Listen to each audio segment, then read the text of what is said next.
Hello. Whosa or yousa?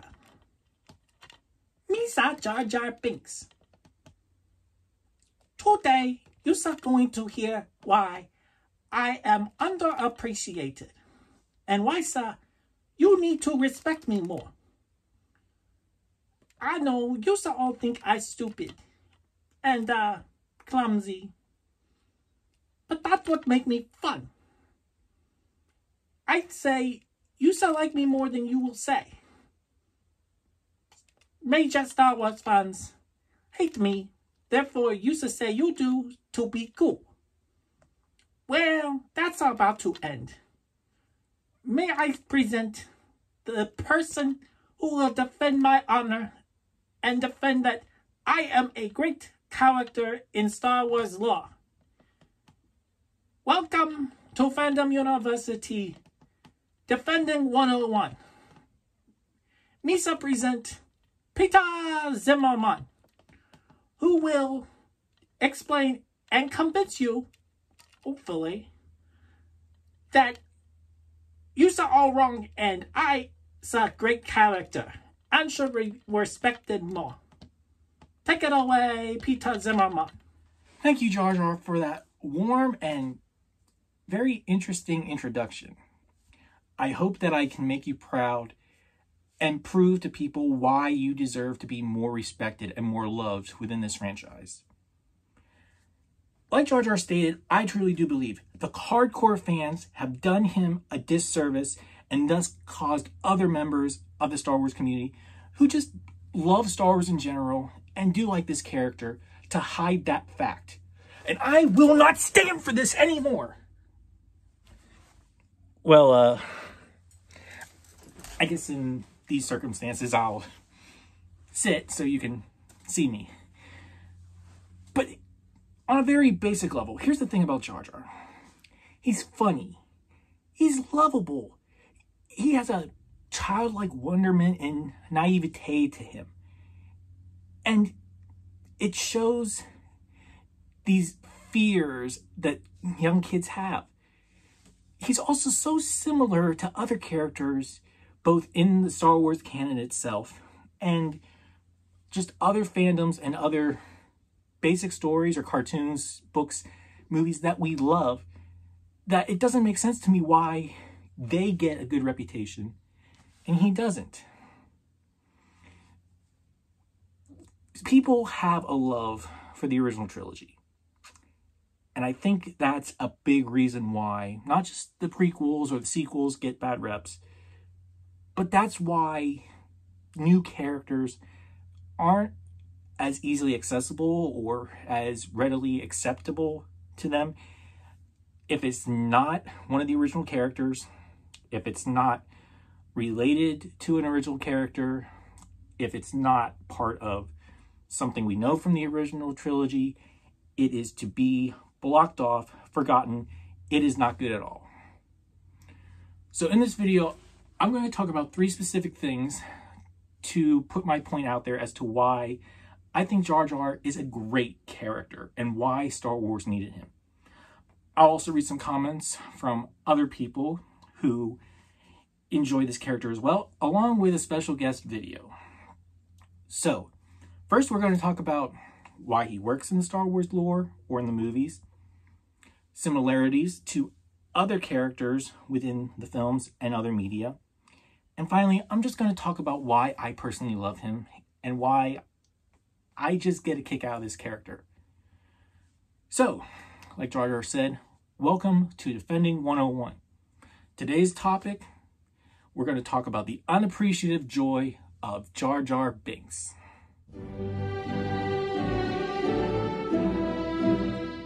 So the first thing we're going to talk about is why I think he works, not just in episode 1, but in Star Wars as a whole.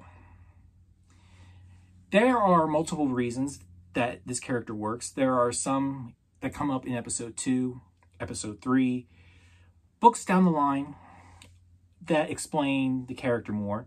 We get to see him more in action in the Clone Wars TV series, animated shows, which I think overall did him pretty well justice.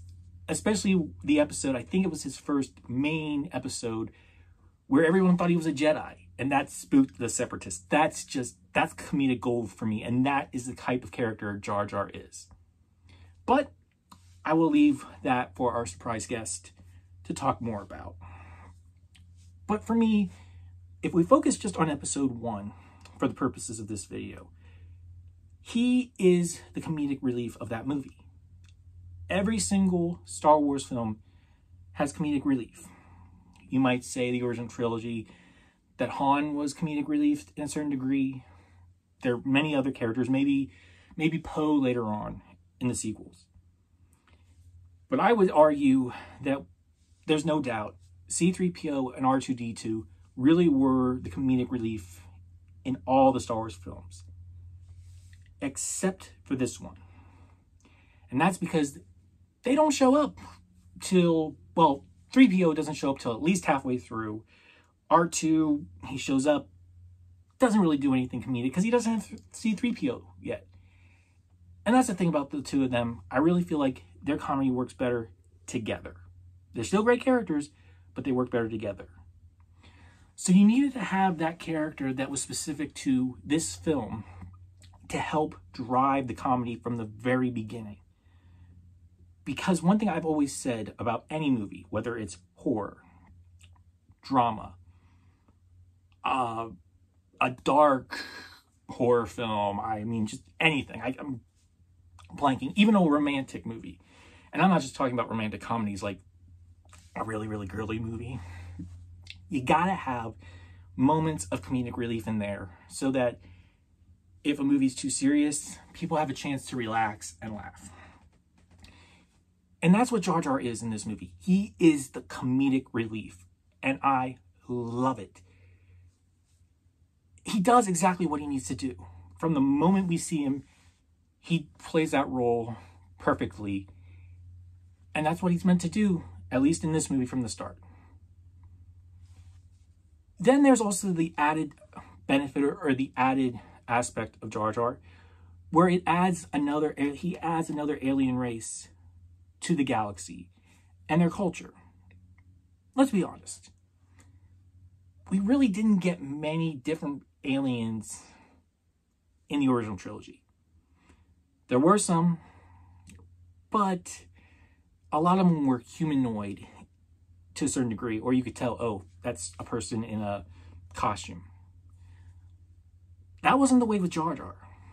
Jar Jar was the first really, truly alien creature, I believe, in the Star Wars movies. Yes, there were other ones in the books, but we're just focusing on the movies. You could argue Akbar was one, but still, Jar Jar was the one that really didn't have any human-like look to him, really. It also addressed the idea of coexistence, which really hadn't been touched on before in the films either. The other films were all basically Empire versus Rebels. Sure, for the most part on both sides, you did have some different types of people and different aliens. The Empire, though, clearly preferred, as many people have said, in a lot of research, videos, what have you, they were more, we need white people. We need, we have our own very specific type of person that we want in our empire. With one or two exceptions that you learn about in the books, but again, that's not what we're talking about here. The Rebels, yeah, they had many different characters. But it was Jar Jar who really introduced the idea of two species, two different types of creatures, humans, and another alien race, living together. Or, at the beginning of the film, not living together so well. And it was Jar Jar who was that bridge that brought the two together. He was the ambassador for both of them.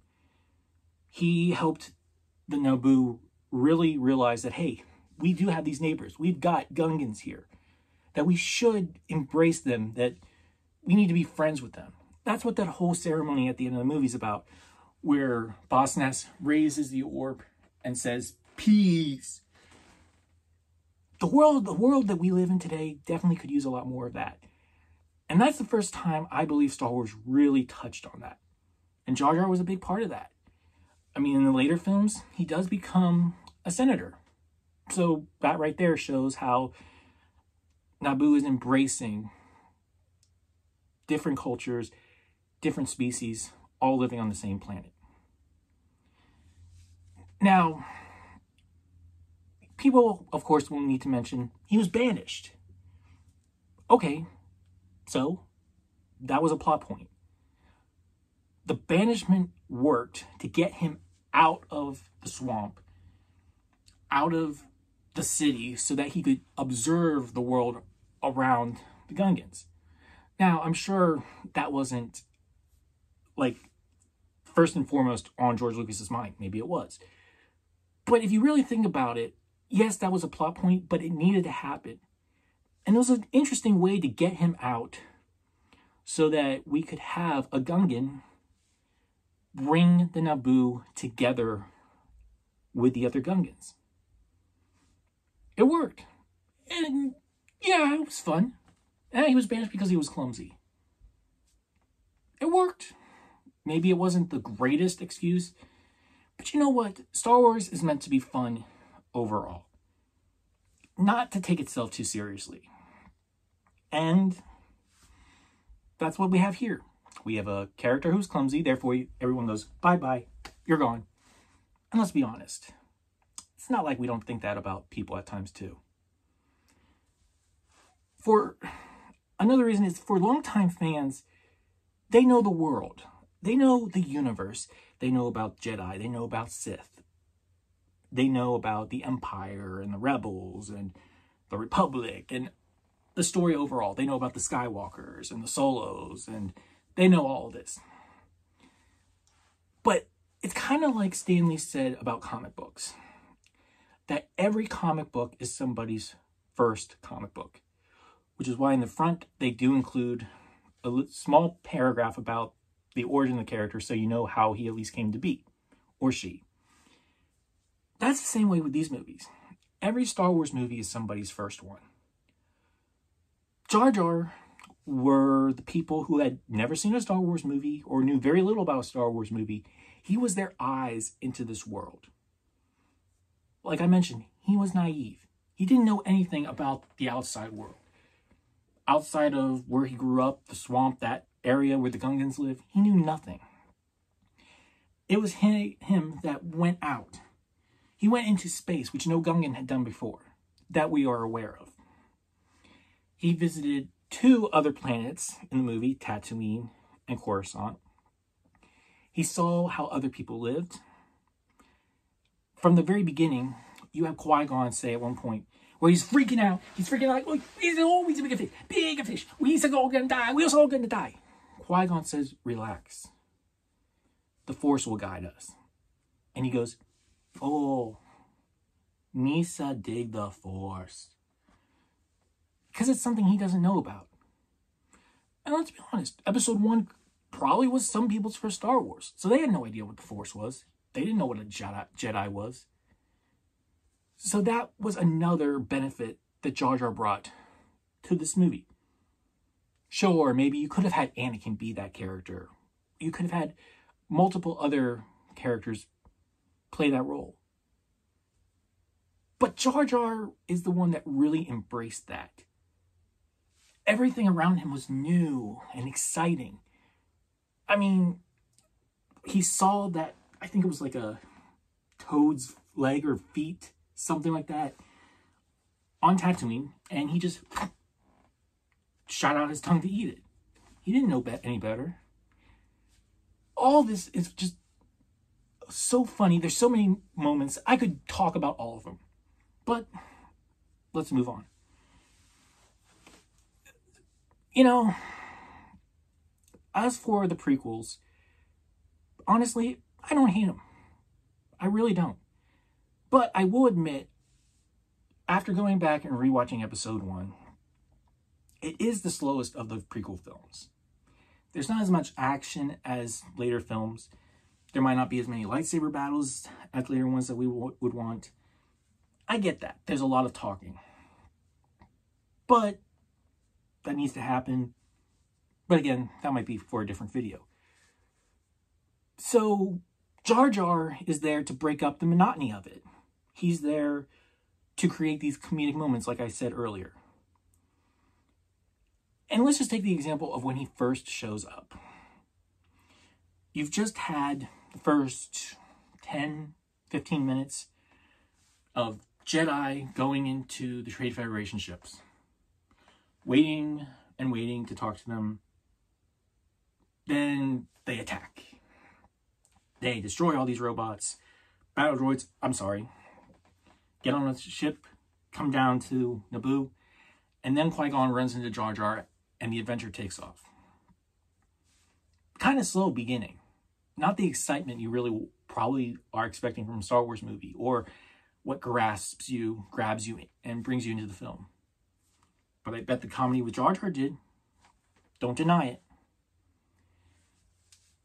You needed this character also who could move the story in directions that other characters just simply couldn't, or it might seem weird if they did.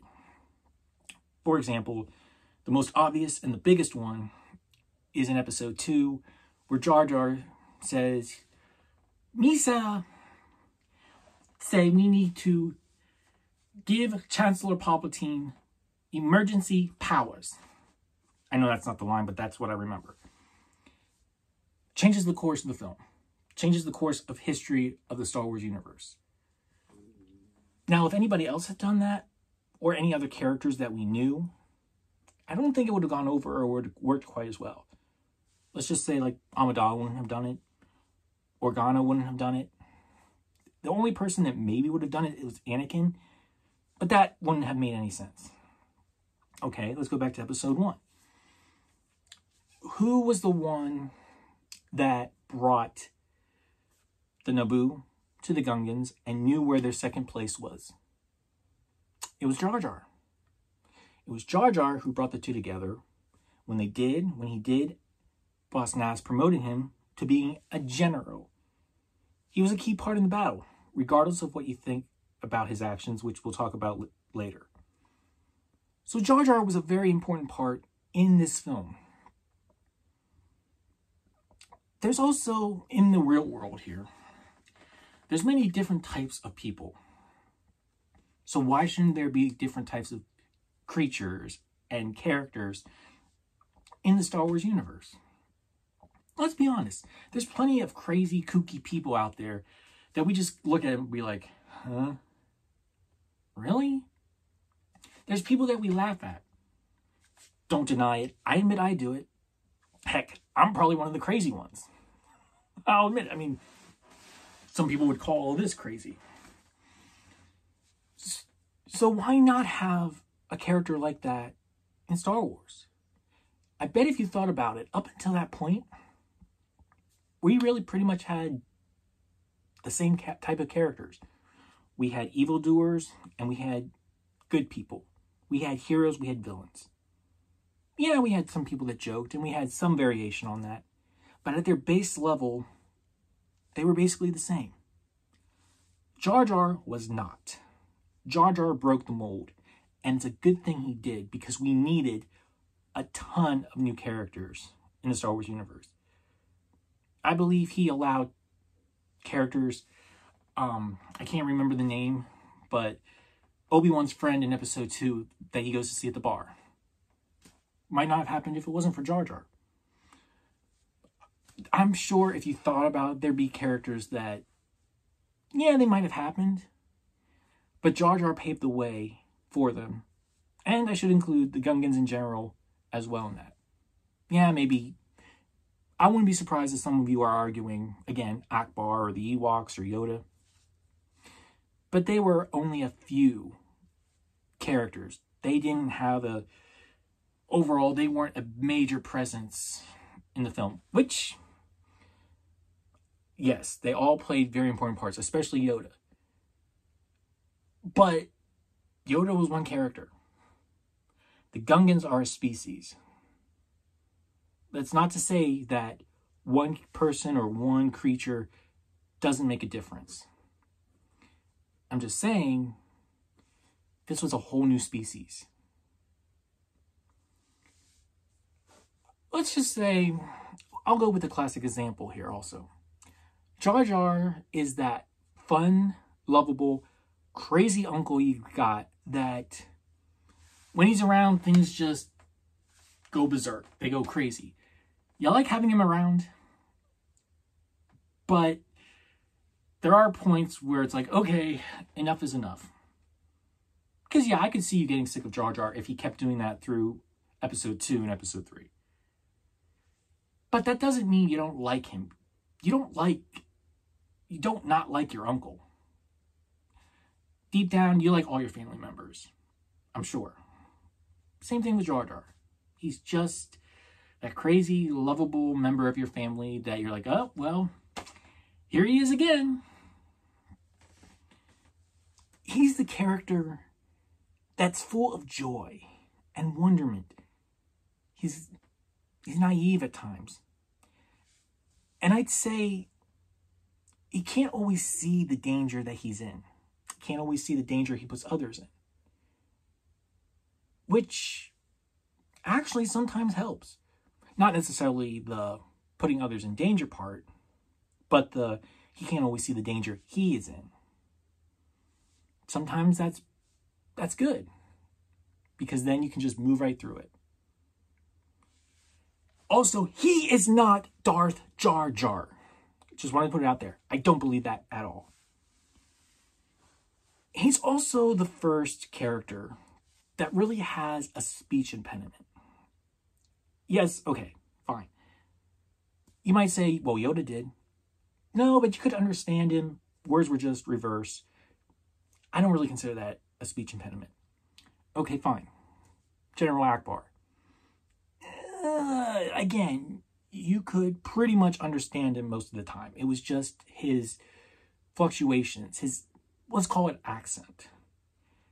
Jar Jar was the first character that his speech really could affect what you heard. At times, it might have been hard to understand him. Not as bad as Donald Duck, but there's an example. Jar Binks is like Donald Duck, that you can't always understand him, or let's be honest, maybe you don't always want to understand him. He's that unlikely hero. He's the one that doesn't seem like he's always going to win, but he's going to. He will find a way to win, and you better appreciate it, because if he's not around, you never know. You might just lose and regret not having him there. Moving on, we talk about the similarities between Jar Jar and other characters in pop culture.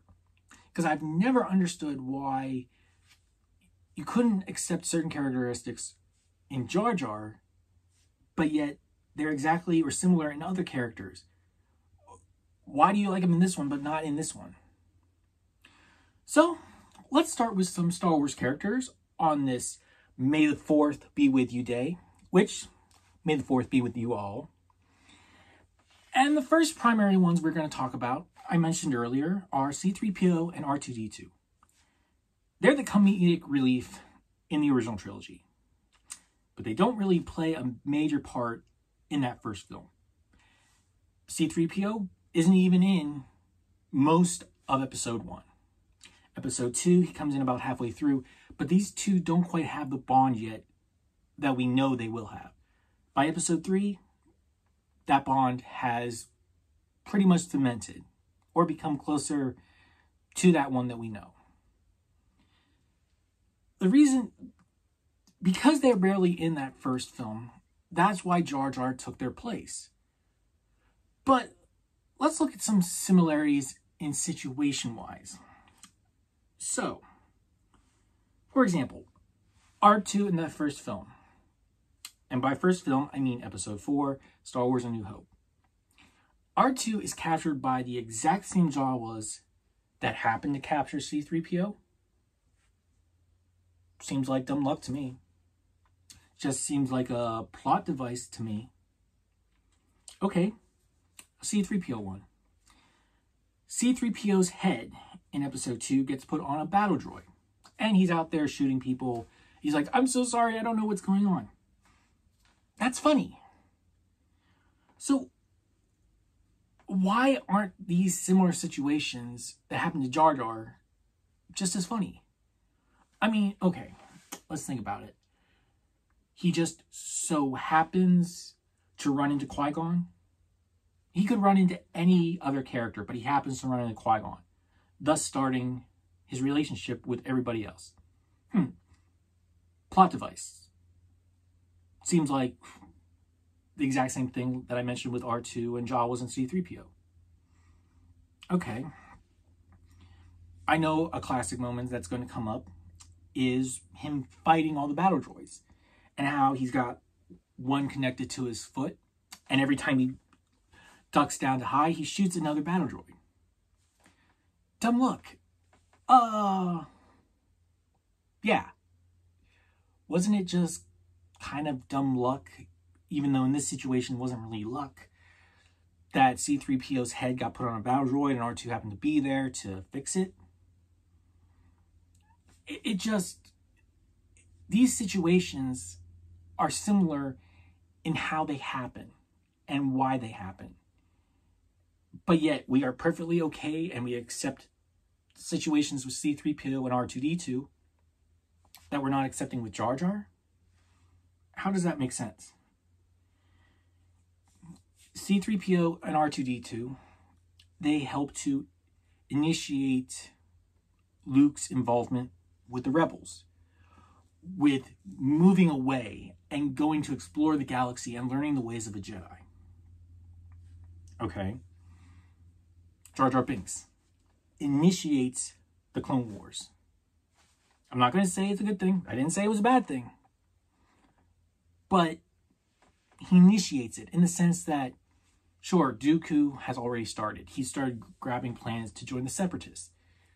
But if there wasn't a clone army that was already started, and if Jar Jar hadn't said to give Chancellor Palpatine emergency powers to create said army,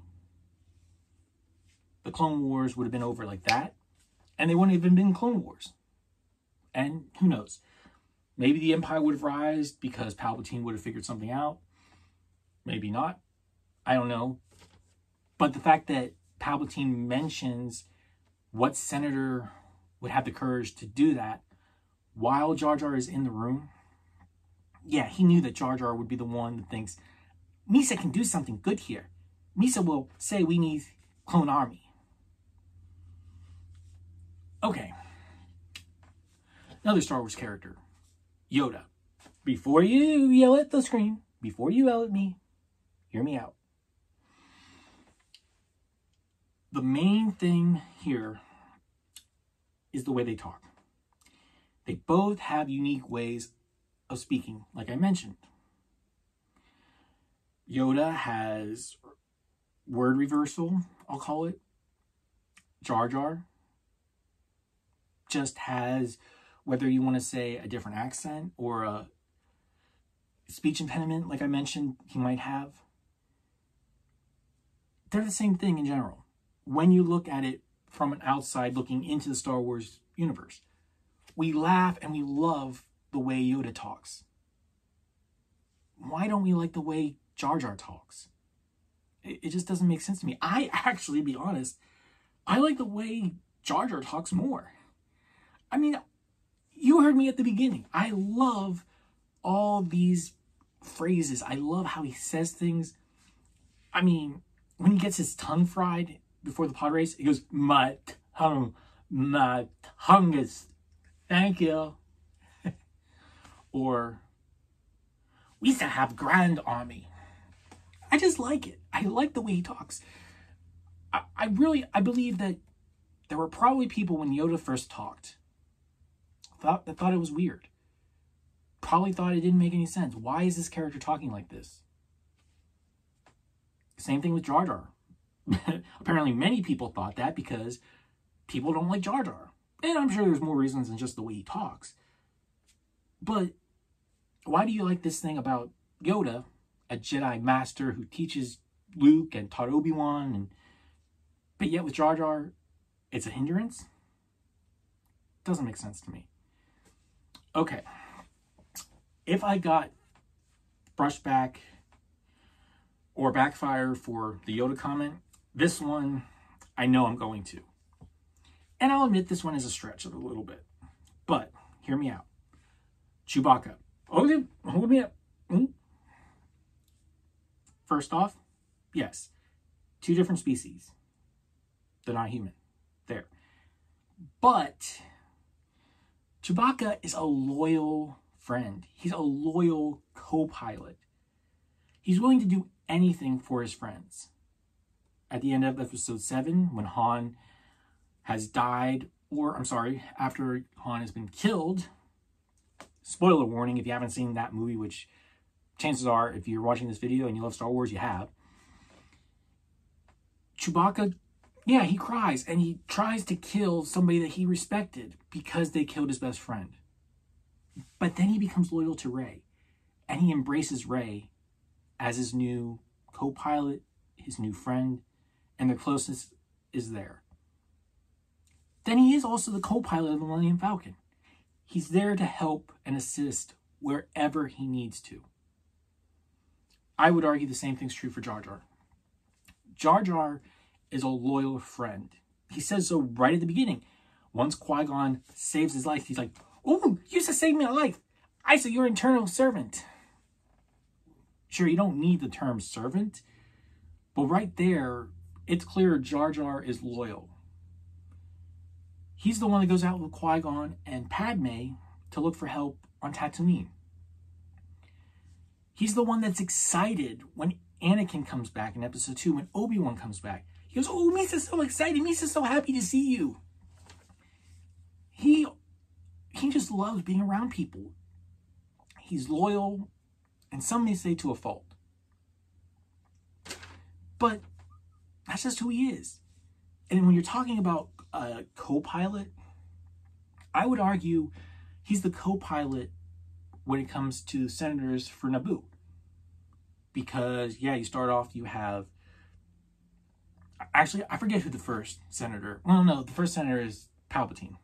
But when Padme takes over, you've got Padme and you've got Jar Jar. They're both senators for Naboo. And when Padme goes into hiding, she entrusts Jar Jar to take over for her. Right there, that's a co-pilot relationship, I'll say. I'll probably get a lot of slack for it, but think about it. Okay, so let's talk about some characters outside of our beloved Star Wars. Right off the top, Scooby-Doo. How many times in a Scooby-Doo episode or in the series do they do something stupid, some clumsy act, and that's how they catch the bad guy? That's how they catch the villain.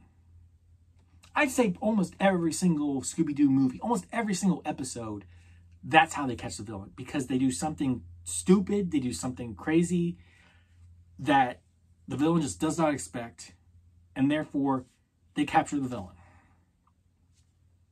Okay, you love Scooby when he does it. Jar Jar does the same thing. He does all this dumb, lucky stuff.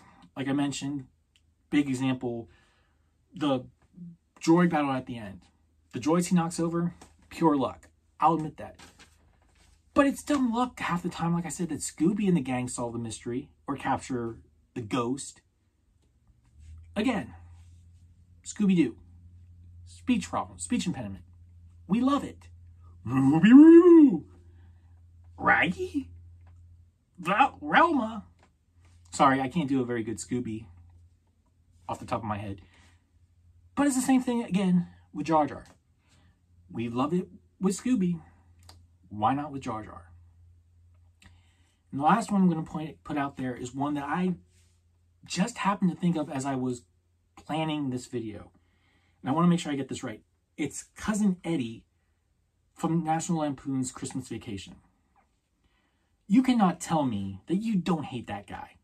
Oh, he's a pain in the butt. He's a jerk. And we laugh hysterically at him. Jar Jar can be a pain sometimes. I'll admit, he's annoying at times. if you were there in the room with him and he was saying half the stuff he says, you'd probably want to leave too. Because stuff is probably said that we don't know about, that we don't hear him talk when he's on the spaceship, not around the camera or not around the important stuff that's going on. But he also, like I mentioned, he has a heart of gold, I'll say. He'll do what he needs to do for his friends. And like him or not, Cousin Eddie does the same thing in Christmas Vacation.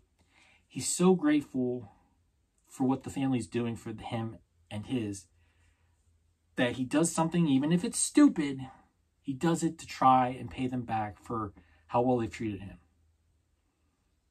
And thinking about it, you can't help but admire that.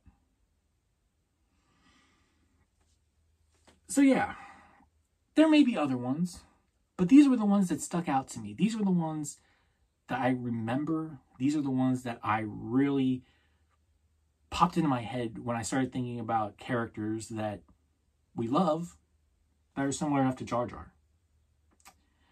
And like I said it before, and I'll say it one more time.